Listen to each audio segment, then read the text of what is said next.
జై శ్రీరామ్. పిల్లలకి అన్నప్రాశన కార్యక్రమం ఎప్పుడు చేయాలి, ఎక్కడ చేయాలి అనే సంశయం మనకు కలుగుతూ ఉంటుంది.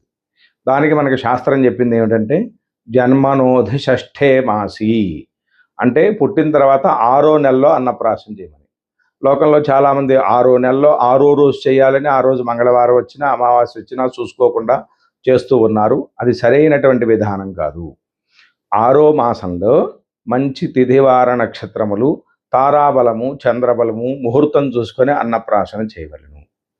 6వ నెలలో అందరికీ చేయాలి. కానీ జ్యోతిష్ శాస్త్రం ప్రకారం ఆడపిల్లలకి 5వ నెలలో చేయమని, ఆ 5వ నెలలో కూడా తిథివార నక్షత్రాదులను చూసుకొని చేయమని శాస్త్రం చెప్పినది. ఈ 2 పద్ధతులు ఉన్నప్పటికీ కూడా ముఖ్యమైనటువంటి పద్ధతి ఆపస్తంభ మహర్షి చెప్పింది జన్మనోధిషష్ఠే మాసి. 6వ నెలలో పురుషులకైనా స్త్రీలకైనా సరే అన్నప్రాశన చేయటం అనేది ఉత్తమమైనది. అది మనం మంత్రపూర్వకంగా చేసినట్లయితే వారికి మంచి అన్న సమృద్ధి కలిగి, శరీర దృఢత్వం కలిగి వాళ్ళకి సకల శ్రేయస్సులు కలుగుతాయి. స్వస్తి.